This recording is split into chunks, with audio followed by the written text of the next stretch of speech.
Assalamualaikum warahmatullahi wabarakatuh. Halo semua, kembali lagi bersama saya Aji Khairul Rizal. Hari ini saya ingin menceritakan tentang proses pembentukan matahari dan planet-planet yang mengelilingi matahari.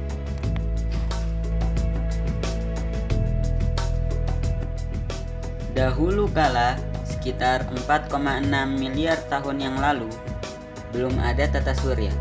Tidak ada matahari dan planet-planet yang mengelilingi matahari.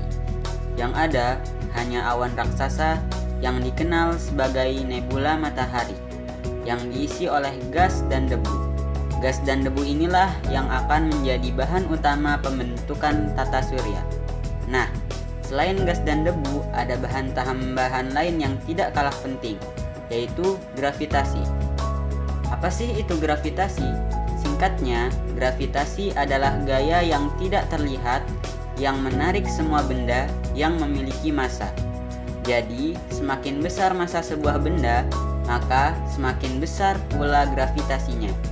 Massa di sini adalah banyaknya materi yang dipunyai suatu objek. Oke, sekarang kita sudah tahu apa itu gravitasi.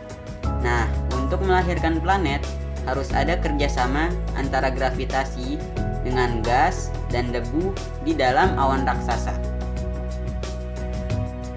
Apa saja proses dan kerjasama antara gravitasi dengan gas dan debu di dalam awan raksasa? Nah, mari kita simak proses-proses terbentuknya planet-planet dan bintang yang sekarang disebut matahari. Simak ya. Yang pertama, keruntuhan awan. Pada awalnya, hanya ada awan raksasa yang berisi gas dan debu.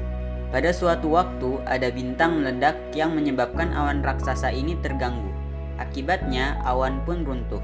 Ketika awan runtuh, materi yang ada di dalamnya ditarik ke pusat awan dan mulai bergabung membentuk bayi bintang yang kita sebut protobintang. Semakin banyak materi yang terkumpul di pusat, gravitasinya semakin kuat, dan rotasi calon bintang pun semakin cepat. Akibatnya, kumpulan materi di pusat bintang semakin panas. Bahkan, awan gas yang tadinya dingin sekarang panas sampai ribuan derajat Celcius. Saat kumpulan materi yang semakin padat di pusat terus tumbuh, ada gas dan debu yang tidak ikut ditarik ke pusat membentuk piringan pipih di sekelilingnya. Ketika materi di pusat awan yang runtuh sudah punya cukup energi, terjadilah pembakaran gas hidrogen dan bintang pun terbentuk. Itulah proses kelahiran matahari, bintang di pusat tata surya. Setelah bintang terbentuk, masih ada sisa gas dan debu yang tidak terpakai untuk membentuk bintang yang sangat panas. Sisa materi ini tetap berada di dalam piringan gas dan debu yang dikenal sebagai piringan protoplanet. Piringan gas dan debu ini mirip cincin yang berputar mengelilingi bintang yang baru lahir. Kedua, tabrakan dalam piringan. Di dalam piringan, gravitasi membuat gas dan debu yang ada saling mendekati dan kemudian bergabung membentuk butiran yang lebih besar. Proses bergabungnya gas dan debu ini terjadi dalam sebuah tabrakan. Proses penggabungan terus terjadi sampai butiran gas dan debu di piringan membentuk planetesimal atau cikal bakal planet. Planetesimal biasanya berukuran beberapa meter ratusan kilometer. Tapi, proses tabrak-menabrak dan bergabungnya gumpalan gas dan debu masih belum selesai.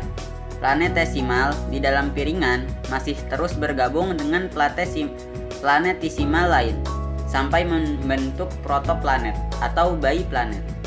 Setelah menjadi protoplanet yang lebih masif, gravitasinya juga jadi lebih besar. Karena itu, protoplanet bisa menarik lebih banyak materi gas dan debu yang ada di orbitnya untuk bergabung.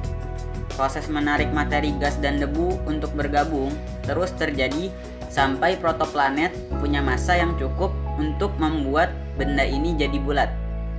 Setelah protoplanet yang mengelilingi bintang itu terbentuk, bentuknya jadi bulat dan tidak ada lagi planetesimal atau gumpalan-gumpalan materi di orbitnya, maka planet pun sudah selesai terbentuk.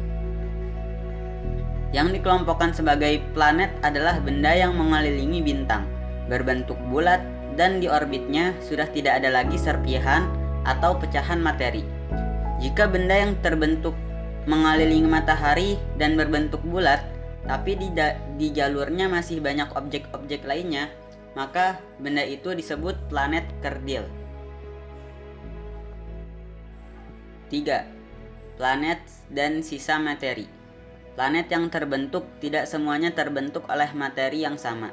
Ini karena semakin jauh dari bintang maka suhunya pun semakin dingin. Di dekat bintang, temperaturnya sangat tinggi dan panas. Karena itu, planet yang terbentuk di dekat matahari adalah planet batuan. Semakin jauh dari matahari, planet justru disusun oleh gas dan es.